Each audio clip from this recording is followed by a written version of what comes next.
Assalamualaikum warahmatullahi wabarakatuh. Bertemu lagi di channel DS Official. Di kesempatan ini saya berada di sebuah desa yang tak lepas desa yang masih berada di seputar Kabupaten Pati, tepatnya di Desa Jatimulyo, Kecamatan Wedari, Jaksa. Saya akan mengulik dan mempelajari sejarah yang konon katanya di desa ini ada sebuah petilasan, yaitu sebuah bangunan kuno yang dinamakan pesantren. Petilasan pesantren ini konon katanya merupakan peninggalan dari Syekh Jangkung atau juga dikenal sebagai Saridin yang begitu melegenda. Oke, gimana ceritanya? Simak terus videonya. Sebelum ke videonya jangan lupa like, komen, subscribe ya guys. Oke, tidak usah banyak kata lagi, kita langsung saja menuju videonya.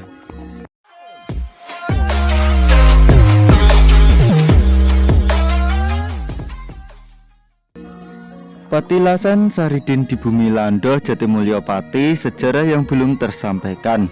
Sejarah berdirinya bangunan petilasan atau bisa diartikan sebagai pesantren atau perguruan di Dusun Lando, Jatimulyo berangkat dari sejarah kerajaan Mataram kurang lebih pada tahun 670 Masehi. Pada saat itu Saridin mengawali babat talas dengan sendirinya. Asal usul Saridin berasal dari Dusun Nyetuk, Tayo. Dari Mataram ke Ngetok, Saridin jalan kaki menuju wilayah Pati bagian utara, tepatnya di Dusun Pasenggrahan, Tayo. Di Dusun Pasenggrahan, Saridin mendapatkan kerbo dari Ki Ageng Kiringan dan menuntunnya sampai ke Dusun Jepat, Margotowo dan Guyangan, hingga akhirnya menetap di Dusun Lando. Di Dusun Lando, Saridin mendirikan sebuah tempat perguruan dan mendidik beberapa santri. Para santri datang dari daerah sekitar seperti Tragel, Kepo, Karalegi, dan lain sebagainya. Petilasan itu sampai saat ini masih bisa dijumpai di Desa Jatimulyo, Wedari, Jaksa, Pati.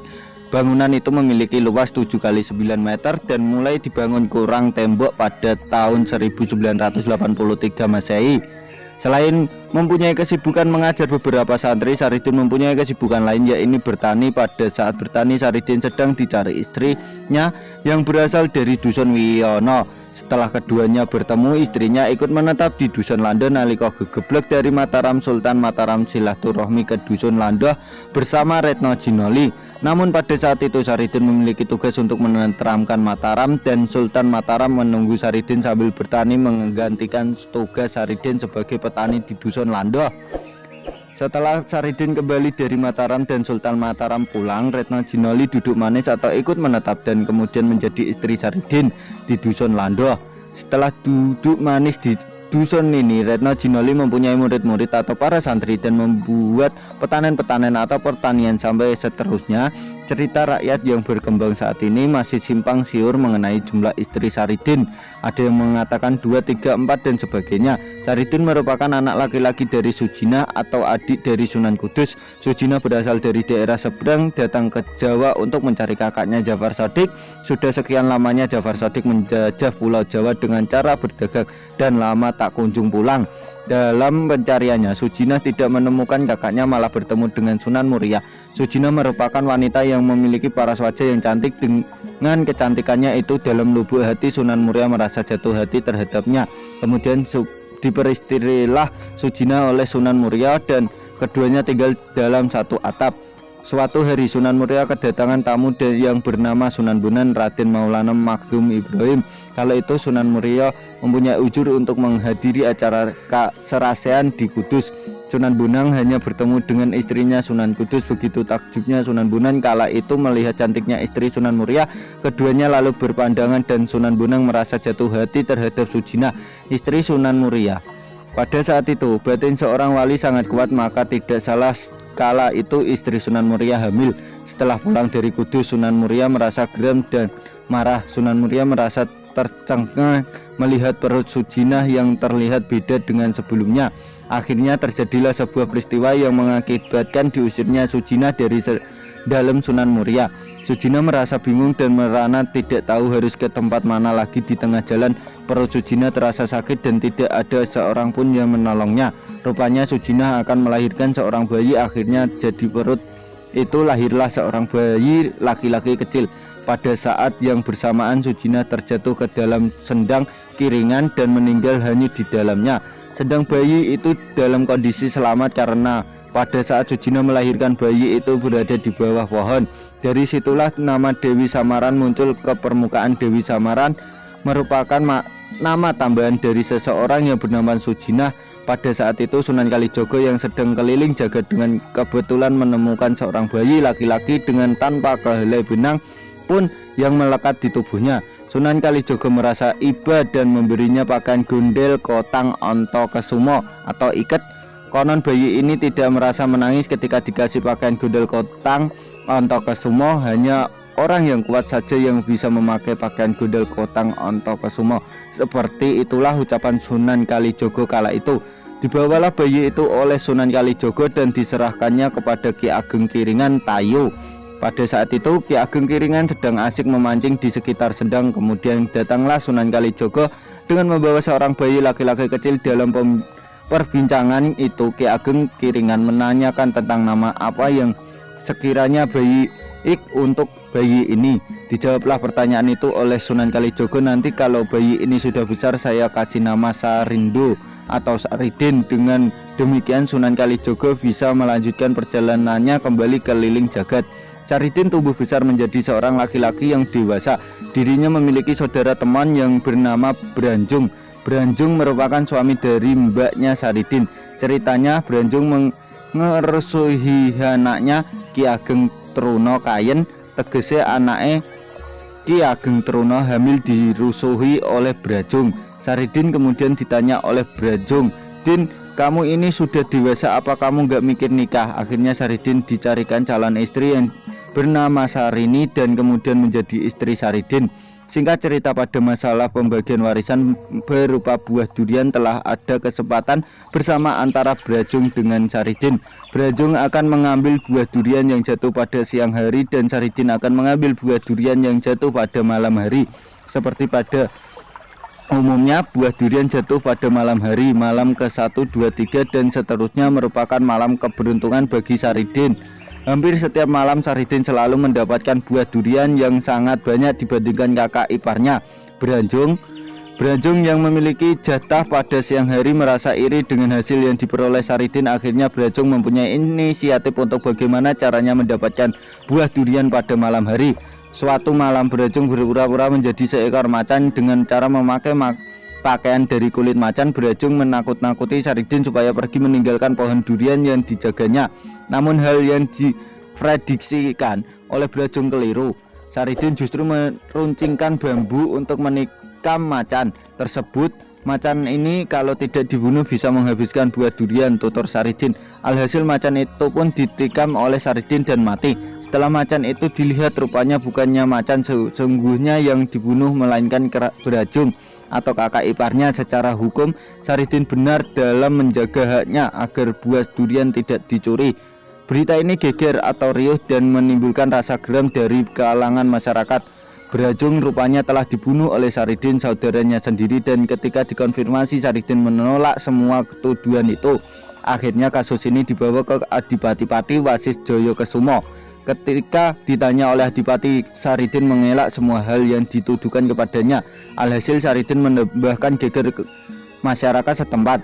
Kala itu Adipati mempunyai inisiatif bagaimana caranya Saridin mau masuk penjara atas kesalahan yang diperbuatnya, karena pada saat itu Saridin benar-benar tidak mau dipenjara sebab yang dibunuhnya pada malam itu adalah seekor macan, bukan Brajung. Akhirnya Adipati menggunakan bahasa yang lebih halus untuk membujuk Saridin supaya mau masuk penjara. "Din, kamu saya kasih gudang besar, ada penjaganya, makan dikasih dan bila ingin mandi akan diantarkan," tutur Adipati kala itu. Berkat kata-kata itu akhirnya Saridin mau untuk masuk penjara. Di penjara lagi-lagi Saridin membuat heboh para penjaga penjara atau sipir. Setelah ditelusuri ternyata Saridin rindu dengan anak dan istrinya di rumah. Kala itu Saridin ingat dengan ucapan Adipati, "Din, kamu boleh menengok anak dan istrimu di rumah kalau kamu bisa keluar dari sini." Sebelumnya Saridin bisa keluar dari penjara dengan cara menyatukan rasa sama Sang Maha Kuasa. Ketika rasa ini bersatu, maka apa yang dirasa tidak mungkin bisa menjadi mungkin. Dasar yang namanya Saridin sudah bisa keluar penjara malah masuk kembali ke kisruh dengan ketip teranggil. Pada saat itu Ketip Trangel jengkel dengan Saridin karena sering memadani Sunan Kudus. Kemudian Saridin dilaporkan oleh Ketip Trangel pada Sunan Kudus. Dari situ timbullah rasa yang tidak mengenakan antara keduanya. Di lain itu Ketip Trangel jengkel dengan Saridin gara-gara rebutan murid. Santri-santri yang dulu belajar pada Ketip Trangel silih pergi dan pindah ke Dusun Lando. Akhirnya ribut atau geger peran tadi antara Ketip Trangel dengan Saridin. Ketip Trangel mengungkapkan, "Din, aku kalah sama kamu. Kalau kamu bisa membuat sumur yang kedalaman mencapai 7 sumur." Kemudian Saridin membuat sumur itu yang di dalamnya sesuai dengan apa yang sudah dipesankan. Setelah selesai, Saridin disuruh melihat di dalamnya. Dari atas sumur, Saridin dihujani tanah supaya tertimbun tanah dan mati.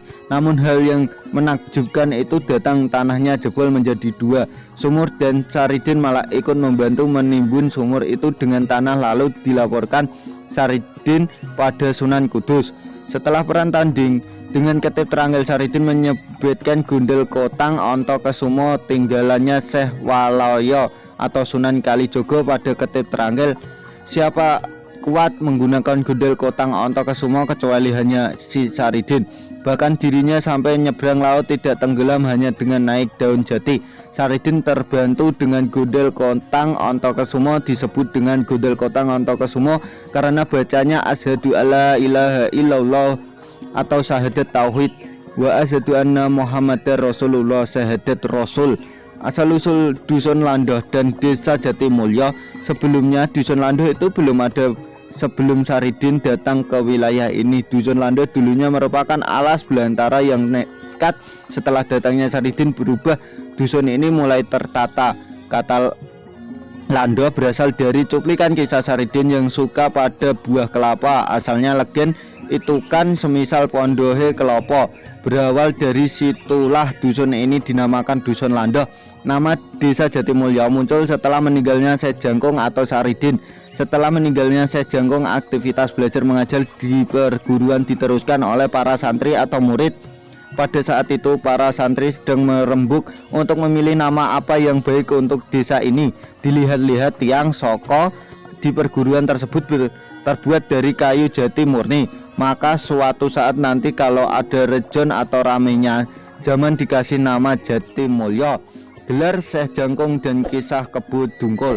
Syekh Jangkung merupakan sebuah gelar nama bagi orang memiliki keutamaan. Syekh itu sendiri merupakan gelar wali kesunanan dan orang yang punya gelar Syekh adalah orang yang sudah alim. Gelar Jangkung merupakan gelar nama yang didapatkan Saridin pada saat di Palembang. Dalam upayanya menciptakan ketentraman di Mataram dan bisa jangkung sampai selamanya, akhirnya gelar jangkung disisipkan pada diri Saridin. Asal-usul Kebo Dungkul berawal dari dusun Pasenggrahan Tayu ketika Saridin ledang-ledang atau jalan-jalan dan melihat orang memelihara kerbau. Orang itu memelihara kerbau, kerbonya mati, itu karena mendem atau karena apa? Begitulah kira-kira ucapan Saridin. Lalu didekatilah Ki Ageng Kiringan. Rupanya Ki Ageng Kiringan tidak terima dengan buruhnya yang telah menyebabkan kerbaunya mati. Saridin mencoba untuk menolong kerbau itu dan berkata, "Ini baiknya gimana? Kalau kerbau ini sambil ambil boleh?" Ki Ageng Kiringan bertanya dengan perasaan sedikit aneh, "Lah kerbau mati mau kamu minta untuk apa?" Konon Saridin memberikan sebagian sukmaya kepada si kerbau untuk hidup kembali. Ketika Saridin meninggal, kerbaunya juga turut mati. Tapi matinya kerbau itu karena disembelih. Anehnya, ketika kerbau itu disembelih, lahirnya tidak putus. Untuk saat ini masih ada simpang siur mengenai makam Saridin atau Syekh Jangkung. Jogo 61 juru kunci petilasan Syekh Jangkung yang berada di Desa Jatimulyo mengatakan pada beberapa bulan lalu 08 atau 08 ketika di Kayen pada makam Retno Jinoli itu sejarahnya apa belum ditemukan sejarah yang mengatakan seperti itu. Jogo menambahkan sebetulnya yang benar mengenai meninggalan Syekh Jangkung itu mingkrat atau pindah-pindah ketika dikubur di Miyono dan di Kayen. Menurutnya saat ini yang ada di Kayen itu hanyalah burung kurung batang atau peti atau boleh disebut bendoso atau keranda mayat. Lanjut, Dirinya menanyakan mengenai sejarah yang ditambahi saat ini. Pria yang sudah 25 tahun menjadi juru kunci itu menyatakan bahwa dirinya pernah bermimpi bertemu Syekh Jangkung dan Retno Ginoli ketika sedang mengucapkan salam di kesempatan lain pada beberapa bulan lalu. Salah satu perwakilan dari juru kunci, Pak Damhari atau Kayen, mengatakan di sini itu makamnya Syekh Jangkung beserta Gurwone, istrinya, dan 2 orang penjual legen, Prayoguno dan Bagirah. Untuk makam kedua penjual legen itu tidak berada satu tempat dengan Syekh Jangkung dan istrinya, melainkan berada di bagian depan pintu makam Syekh Jangkung. Sampai saat ini perdebatan mengenai makam Syekh Jangkung dan Retno Ginoli sebelum bisa dinilai keabsahannya baik dari pihak Kayen dan pihak Lando Jatimulyo. Keduanya menilai berada di pihak yang benar mengenai sejarah itu.